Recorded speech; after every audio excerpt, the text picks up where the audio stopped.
Hello everyone welcome to study powerful बंधुসকল আহিছে এটা ভাল খবৰ APSC ফালৰ পৰা দুটাকৈ নটিফিকেশন প্ৰকাশ পাইছে য'ত উল্লেখ কৰিছে নেম অফ দা পোষ্ট আৰু আপোনালোকৰ কিমান তাৰিখে এন্ট্ৰেন্স অনুষ্ঠিত হ'ব সময় আৰু সাবজেক্টবোৰ আমি এই ভিডিঅ'টোত সবিশেষ আলোচনা কৰিম আপোনালোকে ভিডিঅ'টো সম্পূৰ্ণকৈ চাব তেতিয়াহে আপোনালোকে ভালকৈ বুজিব পাৰিব ঠিক আছে আমি আৰম্ভ কৰিছো আজিৰ ভিডিঅ'টো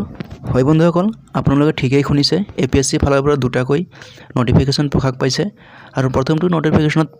উল্লেখ কৰিছে name of the post engineer civil under handloom textiles and sericulture department date and day অৰ্থাৎ আপোনালোকৰ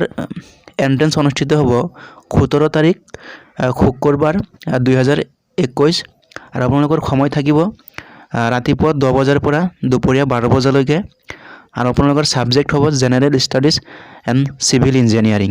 এক্সাম অনুষ্ঠিত হ'ব ওএমআৰ বেসিছত আৰু ইয়াৰ পিছত উল্লেখ কৰিছে যে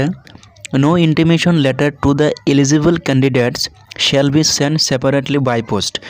কোনো ধৰণৰ এডমিট কাৰ্ড বাই পোষ্টৰ যোগেদি আপোনালোকক পঠোৱা নহব আৰু ৰিজেক্ট ক্যান্ডিডেট লিষ্ট 8 ডিসেম্বৰ মঙ্গলবাৰে আপলোড কৰা হ'ব আৰু আপোনালোকক এডমিট কাৰ্ড মুকলি কৰি দিয়া হ'ব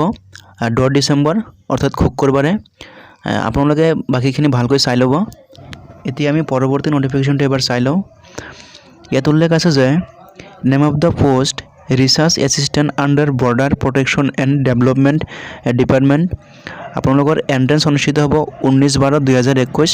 অৰ্থাৎ সানডে দেওবাৰৰ দিনা আৰু সময় একেখিনি আছে বন্ধুসকল 10 বজাৰ পৰা ৰাতিপুৱা 10 বজাৰ পৰা দুপৰীয়া 12 বজালৈকে আৰু সাবজেক্ট আছে জেনাৰেল ষ্টাডিজ আৰু ইয়াৰ তলত একটা কথাই উল্লেখ কৰিছে no intimation letter to the eligible candidates shall be sent separately by post admit card কোনো ধৰণৰ বাই পোষ্টৰ যোগেদি পঠোৱা নহব আৰু ইয়াত আপোনালোকৰ ক্যান্ডিডেটৰ ৰিজেক্ট লিষ্ট আপলোড কৰা হ'ব সোমবাৰৰ দিনা অৰ্থাৎ 6 ডিসেম্বৰ আৰু আপোনালোকক এডমিট কাৰ্ড দিয়া হ'ব সোমবাৰ 13 তাৰিখত ঠিক আছে 13 ডিসেম্বৰত আপোনালোকৰ এডমিট কাৰ্ড মুকলি কৰি দিয়া হ'ব মই মোৰ ডেসক্ৰিপচনত আপোনালোকক এডমিট কাৰ্ডৰ লিংক দি দিম বন্ধুসকল আপোনালোকে তাৰ পৰা এডমিট কাৰ্ড ডাউনলোড কৰি ল'ব পাৰিব সো আজি আছিল এইটো এটা খৰুখৰা ইনফৰমেশন আশা কৰো আপোনালোকে ভিডিঅটো ভাল পাইছে যদিহে ভাল পাইছে প্লিজ লাইক কৰিবলৈ নাপাহৰিব আৰু চেনেলটো যদি এতিয়ালৈকে সাবস্ক্ৰাইব কৰা নাই প্লিজ বন্ধুসকল চেনেলটো সাবস্ক্ৰাইব কৰিবলৈ নাপাহৰিব থ্যাংক ইউ ফৰ ওয়াচিং জয় আই অসম।